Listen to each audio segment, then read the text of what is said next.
जय हिंद, वंदे मातरम, जय संविधान। सभी देशवासियों को और सभी दोस्तों, मित्रों, शुभचिंतकों, हितैषियों को, समर्थकों को मैं एक बात कहना चाहूँगा कि आज का जो दिन है वो इतिहास में हम कभी भुला नहीं सकते, ना हमारी आने वाली पीढ़ी भुला सकती है। और ये कई जन्मों तक, जब तक इस भारत की पावन मिट्टी रहेगी, इस माँ की अस्मिता रहेगी, तब तक का आज का दिन हर किसी भारतवंशी को याद रहेगा।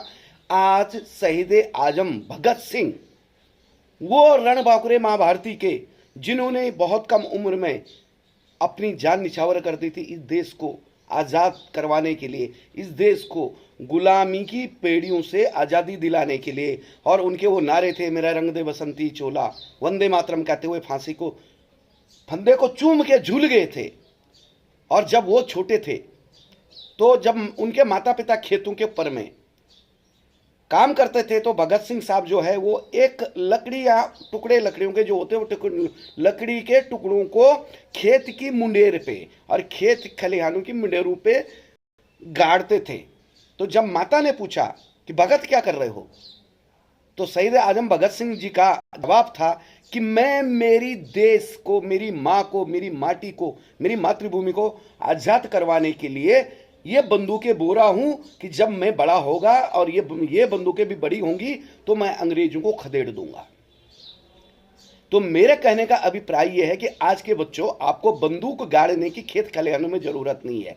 आपको अगर गाड़ना है तो आप कलमें गाड़ो, खेतों में, खलिहानों में, घरों में, स्कूलों में, कॉलेजों में, महाविद्यालयों में, विद्यालयों में, आप जब दफ्तरों में, ऑफिसों में, जहां आप हो वहां आप अपनी कलम को गाड़ो और कोशिश करो कि इस कलम से हम अपने भारत के लोकतंत्र को हमेशा ऊंचा रखें, मजबूत रखें। हर किसी के मौलिक अधिकारों के लिए लड़े, अपने मौलिक अधिकारों के लिए लड़े। और याद रखिए कि जहां जहां काला इतिहास लिखा गया होगा, बताया गया होगा, उस काले इतिहास को हम अपन सुनहरी स्याही से और उस पेन से मिटा सकें।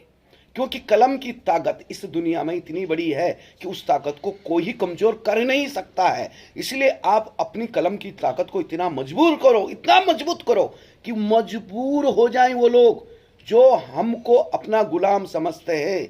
वो मुट्ठी भर राजनेता, वो मुट्ठी भर व्यापारी, वो मुट्ठी भर बुद्धिजीवी, जो हम 80% लोगों को, हम 80% भारतीयों को अपनी निजी जागीर समझते हैं और कोशिश करते हैं कि जहां हम चाहे वहां वो, जहां वो चाहे वहां हम नाचें, जहां वो चाहे वहां हम चलें। क्यों चलें? हमारी मौलिकता, हमारा स्वतंत्रता, हमारा बोलने का अधिकार, हर तरह की आज़ादी हम क्यों छीनने दें? तो उस आज़ादी से उस गुलामी से लड़ने के लिए, ये भी गुलामी है, ये भी आज की गुलामी है, ये मानसिक गुलामी हो गई हमारी। इससे लड़ने के लिए हमें कलमों की जरूरत है और वो कलम तलवार से भी खतरनाक होती है। इसलिए अपनी कलम को मजबूत करो और आज कोशिश करो, शपथ लो इस भारत माँ की और उस शहीद आजम भगत सिंह जी की, उस हीरो की, उनकी एक प्रतिमा को साक्षी मानकर कि हम अपने देश को कभी गुलाम होने नहीं देंगे चंद राजनीतिज्ञों के कहने पे, मुट्ठी भर व्यापारियों के, मुट्ठी भर बुद्धिजीवियों के, झूठे इतिहासकारों के, डिजाइनर पत्रकारों के कहने पे, बोलने पे, दिखाने पे हम अपने आप को गुलाम नहीं होने देंगे।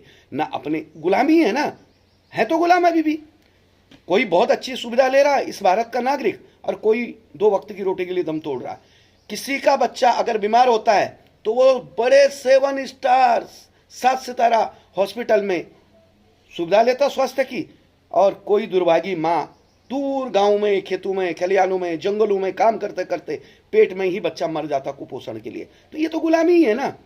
हम स्वतंत्र तब होंगे पूर्ण रूप से जब भारत की आखिरी पंक्ति में खड़ा व्यक्ति, किसी भी जाति, धर्म, पंथ, मजहब, रंग, रूप, झंडे वाला हो, वो जिस दिन कहेगा कि मेरा बच्चा सुशिक्षित हो गया, मेरा बच्चा स्वास्थ्य का लाभ लेने लग गया, और जिस दिन इस देश में राशन फ्री में मिलनी बंद हो जाए, पैसा फ्री में मिलना बंद हो जाए, वोट बैंक के लिए काम करना बंद हो जाए, जाति, धर्म, पंथ, मजहब की ये जो दीवार है, जो नासूर है, वो मिट जाए और स्वास्थ्य शिक्षा सबको मिले, इसका व्यवसायी बाजारीकरण बंद हो, उस दिन हम पूर्ण रूप से स्वतंत्र हैं। ये हमने सोचना है। और आज के दिन फिर से कहूँगा कि अपनी कलम को मजबूत करो और इतना मजबूत करो कि हम अपनी इस भारत माँ को विश्व गुरु बना सके और उन असंख्य रणबांकुरे जवानों को, उन असंख्य माँ भारती के जितने भी रणबांकुरे थे, शहीद क्रांतिकारी थे, जिन्होंने अपने प्राणों को निछावरा कर दिया हमारे लिए, हमारी आने वाली पीढ़ी के लिए, उनको फिर से वंदन, अभिवंदन, अभिवादन, कोटि कोटि प्रणाम करता हूँ। और मेरा रतूड़ी परिवार सदैव इनका ऋणी है।